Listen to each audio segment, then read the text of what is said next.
Hello guys, welcome back to my new video. आज market में काफ़ी अच्छा दिन रहा है ट्रेडर्स के लिए। और निफ्टी में, बैंक निफ्टी में दोनों तरफ बाउंस बैक देखने को मिला। ऊपर की तरफ कैंडल भी अच्छा बना है, वॉल्यूम भी ठीक ठाक हुआ है। तो सबसे पहले हम निफ्टी का एनालिसिस करते हैं। हाई टाइम पे मंथली चार्ट को पहले हम देखेंगे। तो मंथली चार्ट पे देखेंगे तो मंथली में अभी भी हाई टॉप हायर बॉटम ही बन रहा है। और अभी भी मंथली आरएसआई देखें तो 65 के ऊपर ही ट्रेड कर रहा है आरएसआई। और वीकली चार्ट पे देखेंगे तो ऑलमोस्ट 1 2 3 4 5 6 7 8 वीक, ऑलमोस्ट 2 मंथ होने को आया और एक अच्छी ग्रीन कैंडल देखने को मिली। और इसको वीकली में अगर इसको बोलेंगे तो एक पियर्सिंग पैटर्न भी इस वीक में बना है। और इस कैंडल पे अगर हम वॉल्यूम भी देखेंगे वीकली चार्ट पे तो वॉल्यूम भी ठीक ठाक हुआ है। और जो यहाँ पे बार बार देखते हैं कि आरएसआई जब भी 40 के पास आता है, नजदीक आता है, तो एक बाउंस बैक देखने को मिलता है। तो आई थिंक इस लेवल पे आरएसआई को अगर हम मार्क करेंगे तो ये आरएसआई 43 से यहाँ से घूम गया है। अब डेली चार्ट पे देखते हैं हम क्या हो रहा है। अगर डेली चार्ट पे देखेंगे तो ये जो इलेक्शन के डेट वाला जो ये गैप था, इस गैप को प्राइस यहाँ पर उसने होल्ड किया। इस लेवल को, एक ये सपोर्ट जोन था, प्राइस ने उस लेवल को होल्ड किया। और आज जो कैंडल पैटर्न बना है, एक बिग ग्रीन कैंडल है, इसको कैंडलस्टिक पैटर्न में इसको बुल सैस कैंडल बोलते हैं। मतलब ये प्रो गैप ही खुला और उसने ऑलमोस्ट 5 डे के हाई को उसने ब्रीच किया। और इस कैंडल पे वॉल्यूम भी अच्छा खासा हुआ है। अभी प्राइस यहाँ से अगर गया है तो ये कहाँ पे, इसका नेक्स्ट फर्स्ट रेजिस्टेंस कहाँ पे मिल सकता है। तो ये जो रेंज ब्रेकआउट हुआ था, ये जो रेंज निफ्टी ने तोड़ा था, ये 24,000 का लेवल, अब ये लेवल रेजिस्टेंस का काम कर सकता है मंडे को। यहाँ पे ये इम्पोर्टेंट सपोर्ट था, सपोर्ट को ब्रेक किया। अब वही सपोर्ट यहाँ पर रेजिस्टेंस का काम, यानी सीआईपी चेंज इन पोलैरिटी यहाँ पे काम कर सकता है। अब यहाँ पर अगर हम देखेंगे, यहाँ पे दो सिनेरियो बन सकता है। एक सिनेरियो ये बन सकता है कि मंडे को वापस प्राइस गैप अप खुले यहाँ से और ऊपर की तरफ निकल जाएगा। तो ये जनरली क्या होगा, ये बियर ट्रैप हो जाएगा, नीचे की तरफ मार्केट बियर ट्रैप हो जाएगा और मार्केट यहाँ से एक शार्पली बाउंस बैक देखने को मिलेगा। और अगर मार्केट अगर यहाँ पे रेजिस्टेंस को होल्ड करता है तो ऊपर से अगर एक ट्रेंड लाइन अगर हम ऊपर से ड्रॉ करते हैं, इस लेवल से अगर एक हम स्ट्रिप ट्रेंड लाइन अगर ड्रॉ करेंगे, ये वाली ट्रेंड लाइन, तो इस लेवल पे कन्फ्लुएंस ऑफ रेजिस्टेंस देखने को मिलेगा। इस लेवल पे मूविंग एवरेज का भी रेजिस्टेंस है, ट्रेंड लाइन का भी रेजिस्टेंस है और प्रीवियस सपोर्ट का भी रेजिस्टेंस है। तो यहाँ से जनरली क्या हो सकता है, यहाँ से जनरली ये हो सकता है कि मार्केट यहाँ से एक अच्छा बाउंस बैक कर जाए और नीचे की तरफ यहाँ पे जितने सारे बियर्स थे, यहाँ पे जितने सारे जिन लोगों ने शॉर्ट किए थे इस एरिया में, वो सारे ट्रैप हो जाएंगे। या मार्केट यहाँ से वापस एक रेजिस्टेंस लेके और वापस इस बॉटम को रिटेस्ट करने आएगा। यहाँ पे इस बॉटम को वापस इस सपोर्ट को रिटेस्ट करके और फिर मार्केट यहाँ से वह ऊपर की तरफ एक बाउंस बैक दे। तो ये सिनेरियो बन सकता है एटलीस्ट अभी निफ्टी में।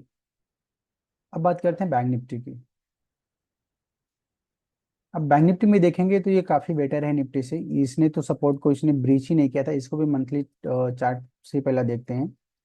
तो मंथली चार्ट अभी भी देखेंगे तो ऑलमोस्ट ये 1 2 3 4 5 मंथ हो गए हैं, बट प्राइस एक ही रेंज बना लिया है। इस मंथली चार्ट पे देखेंगे तो काफी अच्छे से क्लियर दिखेगा कि प्राइस इस लेवल पे एक रेंज बाउंड हो गया है मंथली चार्ट पे। और मंथली का आरएसआई भी अभी भी 60 के ऊपर सस्टेन कर रहा है। वीकली चार्ट देखेंगे तो इसका वीकली चार्ट 40 तक आया ही नहीं। और एक इम्पॉर्टेंट ट्रेंड लाइन थी, ये वाली ट्रेंड लाइन, जिसको उसने सपोर्ट बना के चला। ये इंपॉर्टेंट एक ट्रेंड लाइन था, ये वाली ट्रेंड लाइन को, इस ट्रेंड लाइन को उसने सपोर्ट बनाया। अब इस ट्रेंड लाइन का अगर सपोर्ट को मार्क करें हम यहाँ पे, तो ये इसका पहला सपोर्ट था। ये वाला, ये जो इलेक्शन वाला डेट था, ये इसका दूसरा सपोर्ट था। और तीसरा सपोर्ट था ये जो करंट अभी यहाँ से जो मार्केट बाउंस बैक लिया, ये भी एक इंपॉर्टेंट सपोर्ट था, उसी लेवल पे सपोर्ट लिया। अब डेली चार्ट पे अगर हम देखेंगे यहाँ पे, तो कन्फ्लुएंस ऑफ सपोर्ट है ये इंपॉर्टेंट सपोर्ट एरिया है, 1 2 और 3। अब यहाँ पे अगर हम देखेंगे तो ये भी एक सपोर्टी एरिया था, ये वाला जो 49,900 के आसपास ही इंपॉर्टेंट सपोर्ट था। और कल की जो कैंडल बनी थी वो कैंडल, दोनों कैंडल को अगर मर्ज करें तो स्प्रिंग टॉप कैंडल बनी थी। अब आज इसमें भी बाउंस बैक देखने को मिला। और यहाँ पे जो इंपॉर्टेंट रेजिस्टेंस था, ये वाला 51,000 का, ये वाला एक रेजिस्टेंस था। अभी भी उसके आसपास में प्राइस, अगर इसको आवरली चार्ट पे अगर हम जाकर देखेंगे तो अभी भी वहीं पर ये ट्रेड कर रहा है। 51,000 के आसपास जो रेजिस्टेंस है वहीं पर भी है।